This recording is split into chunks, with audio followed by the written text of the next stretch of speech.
Falar sobre personagens da Bíblia é sempre meio complicado, né?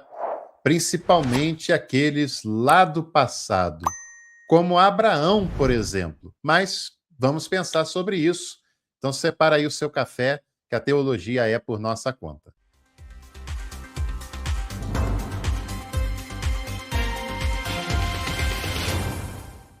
Já está mais do que provado que está na hora de você estudar teologia aqui com a gente, viu, pessoal? Nós temos cursos imperdíveis por um valor bem em conta para você poder estudar aqui conosco. Para você ter uma ideia, no plano de R$ 7,99 já tem curso de patrística, de introdução ao Antigo Testamento, e no plano super completo você faz uma formação inteira em teologia aqui com a gente. Numa linguagem acessível, não confessional e não apologética. Clica ali, dá uma olhadinha e venha participar aqui conosco. Abraão. Será que Abraão existiu mesmo enquanto personagem histórico? Para a gente compreender e ver esse conteúdo, né, é preciso maturidade. É preciso maturidade intelectual, esse é o primeiro ponto, e é preciso também, até se for o caso, maturidade de fé. Porque se você está aí espraguejando, criticando, já querendo ir embora do vídeo e tal, não se assuste que eu já estou acostumado, sei como é que isso funciona e sei que a mentalidade de muita gente está totalmente poluída por conta dos discursos de apologetas e de conservadores que nós temos aí no Brasil, que leem a Bíblia de maneira literal, que abraçam a inerrância bíblica, fruto do fundamentalismo, surgiu no século XX praticamente, né? E que acham que cada letra que está na Bíblia foi soprada por Deus, inspirada por ele, e que se não for assim é uma fraude. Olha, se você pensa assim, você não tem fé e menos ainda conhecimento sobre a Bíblia. Você nem arranhou a superfície ainda. Agora, se esse não é o teu barato e você está a fim de investigar, então esse lugar é para você mesmo, né? Abraão é uma figura, é uma tradição, é uma pessoa, seja lá o que for, muito importante, principalmente para o Antigo Testamento. Frequentemente, ele é apresentado como o pai da fé, como a primeira pessoa que acreditou em Yahvé, se é que a gente pode considerar Yahvé lá no passado, né? Pelo menos nesse momento aqui da história.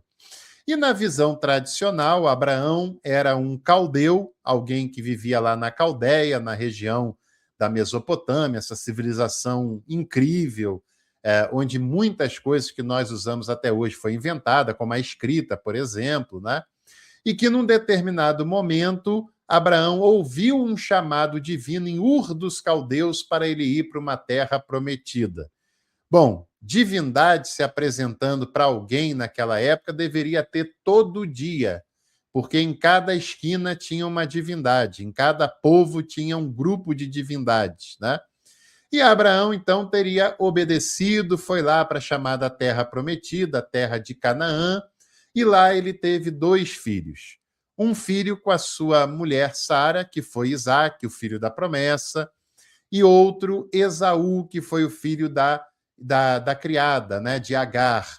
Esse veio primeiro, mas depois que nasceu o filho da promessa, esse filho foi desprezado porque a promessa estava em Isaque. Você não consegue perceber o etnocentrismo dessa narrativa? Você não consegue perceber a visão preconceituosa que essa narrativa possui?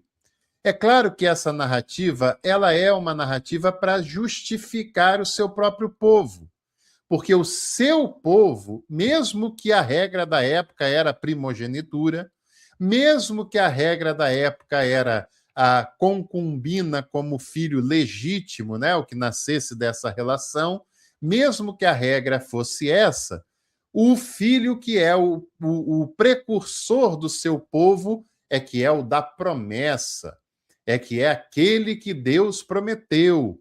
O outro não, o outro é o filho do erro, o outro é um acidente de percurso, só nasceu porque ele titubeou na fé. Olha, gente, isso é uma leitura para justificar a importância religiosa de um determinado povo em detrimento dos outros. Isso é etnocentrismo, tá? Isso é etnocentrismo. E não é possível que você não tenha conseguido enxergar isso nessa leitura tradicional, né? Esse texto ele foi escrito bem depois do que ele diz ser, tá? Ou seja, em comparação com o nosso tempo, ele é bem mais recente do que a época que aparenta estar, né? Que ele está lá em Gênesis capítulo 12, ali já começa o desenvolvimento dessa história. E aí, como a Bíblia está organizada de Gênesis a Apocalipse, a gente acha que Gênesis são os primeiros acontecimentos e o Apocalipse os últimos. Mas as ordens de escritas dessas histórias não são essas, né?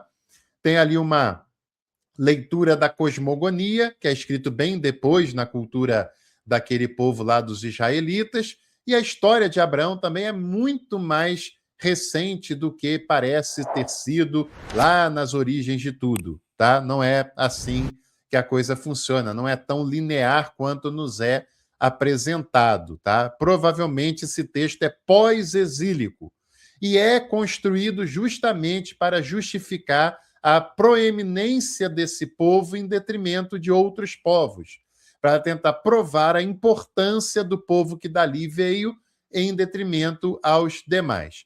E aí nós temos uma grande referência bibliográfica, não é o único, evidentemente, ele não inventa isso, né? Ele não tira da sua própria cabeça, mas esse belíssimo livro do Mário Liverani, Para Além da Bíblia. Mário Liverani, que é um grande pesquisador, todo livro que você encontrar dele, né, pode comprar, que é de alta qualidade, um grande pesquisador do Oriente Antigo, né? Tem até um livro que eu tenho ali atrás, falando justamente sobre a antiguidade do Oriente. E esse livro é Para Além da Bíblia, a História Antiga de Israel, um livro de duas gigantes também, a Paulus e a Loyola. E na página 52, o Liverani ele faz uma proposta de que Abraão pode não ter sido o nome de uma pessoa física, tá? de um personagem histórico concreto, mas o nome ligado a um povo, a um povo.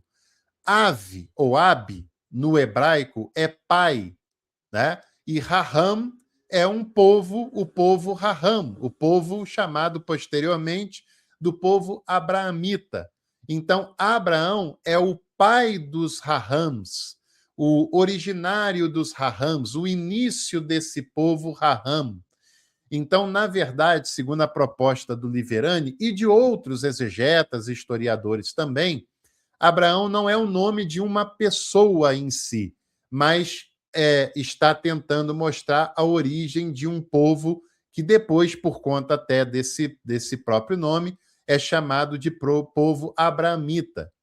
E a Estela de Sete, um texto bem antigo, né, um documento bem antigo, um monumento, claro, né, que não deixa de ser um documento, nomeia a tribo dos Rahams, fala desse povo chamando de Raham, e o Raham é o início desse povoado, é o início desse povo, que seria um povo pastoril que habitou no sul daquela terra ali de Canaã, provavelmente perto do século 13 antes da Era Comum, tá?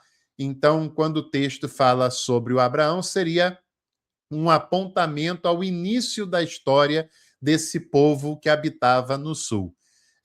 E depois nós temos essa compreensão mais aprofundada que os historiadores conseguem chegar a partir dos métodos historiográficos, a partir do estudo de documentos antigos, como a Estela de Sete, por exemplo, e outros textos e outras possibilidades, e diante disso se apresenta os patriarcas não como pessoas físicas, mas como o início de tradições específicas.